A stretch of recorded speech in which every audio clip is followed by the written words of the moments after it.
আজ জগন্নাথ দেবের স্নানযাত্রা। পূর্ণিমা তিথিতে জগন্নাথ দেবের স্নানযাত্রা সমাপন হয়। পুরীর ধামে তো বিশাল ব্যাপার চলছে আজকে, আর সেই উপলক্ষে আমাদের বাড়িতেও জগন্নাথ দেবকে স্নান করাচ্ছে মা তো জগন্নাথ দেবের স্নানযাত্রায় কয়েকবারই গেছে। কীরকম অভিজ্ঞতা তোমার জগন্নাথের স্নানযাত্রায় গিয়ে? জগন্নাথ স্নানযাত্রায় আমরা গেছি, প্রচণ্ড গরম, দেখতে পাচ্ছি হাজার হাজার লোক দেখবার জন্য এবারে অস্থির হয়ে যাচ্ছে। খুব উঁচু জায়গাতে বসিয়ে স্নান হয় বলে কেউ না দেখা হয় না।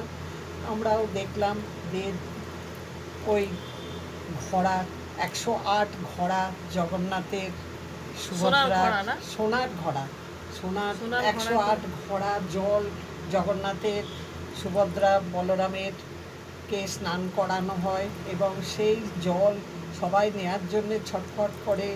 আমরাও একটু পেয়েছিলাম, দিয়ে সেখানে জল টল নিয়ে আমরা প্রচুর ভিড়ের মধ্যে দিয়ে আবার ওই ভিড়ের মধ্যে জগন্নাথের স্নানযাত্রা দেখার যে পুণ্য, এটা খুব কম মানুষের কপালেই জোটে। প্রচুর লোকের সমাগম হয়, কিন্তু আমার মনে হয় প্রচুর মানুষ আবার এই দৃশ্য থেকে বঞ্চিতও থাকে।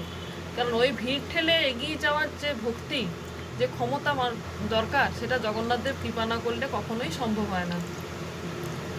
আর এত সুন্দর এটা হয় জগন্নাথের স্নান, খুব ভালো লাগে, খুব সুন্দর লাগে, এত ভালো। সে একবারই আমরা দর্শন পেয়েছিলাম জগন্নাথের, সেটাই মনের মধ্যে গাঁথা আছে যে প্রতি বছর যখন হয় মনে হয় যেন আমরা সেইখানেই দাঁড়িয়ে দাঁড়িয়ে জগন্নাথের দর্শন পাচ্ছি।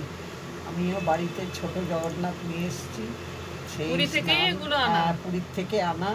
ওই দিনই আমরা কিনেছিলাম, কিনে জগন্নাথকে নিয়ে এসে আমরা প্রতিষ্ঠা করে আবার রথের সময়ও আবার জগন্নাথ বেরোন, জগন্নাথের আলাদা করে বাবা পুজো হয়, আবার রথে চাপিয়ে আমাদের ঘরের মধ্যেই আবার ঘোরানো হয়। খুব সুন্দর, খুব ভালো লাগে। হ্যাঁ, জগন্নাথের রথেও আমরা বেশ কয়েক বছর, 12-13 বছর আমরা জগন্নাথ রথে গেছি এবং জগন্নাথকে স্পর্শ করতে পেরেছি। জগন্নাথের রথের উপর উঠে বাপি, মা, আমার ননদ, নন্দাই, ভাগ্নে, ভাগ্নি সবাই মিলে জগন্নাথ দেবকে স্পর্শ করেছেন। বহু বছর আগে আমার বাবা একবার গেছিলেন জগন্নাথের রথযাত্রায়, সেটা হচ্ছে 1983। বাবা গিয়ে প্রথমবার গিয়েও জগন্নাথের স্পর্শ পেয়েছিলেন। তো বাবার অনুভূতি হচ্ছে যে এত লোকের ধাক্কাতে জগন্নাথের কাছে যেন আমি চলে গেলাম, জগন্নাথ যেন আমাকে টেনে নিলেন। আর সেই স্পর্শটা এত নরম, মনে হচ্ছে কোনো মানুষকে যেন আমি স্পর্শ করছি, কোনো কাঠের দারু ব্রহ্ম নয়, যেন সত্যিকারের ব্রহ্ম এসে তাকে স্পর্শ করে। উপলব্ধি না জড়িয়ে ধরলে এটা পাওয়া যায় না, কারণ এত নরম যে মনে হয় যেন সত্যি একবারে জগন্নাথ দেব বসে পড়লেন তার সিংহাসনে, স্নান হয়ে গেল।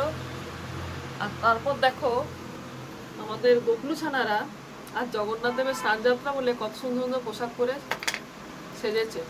এই দেখো, তারা আগেই সেজে গুজে বসে আছে, জগন্নাথ দেবের জন্য অপেক্ষা করছে।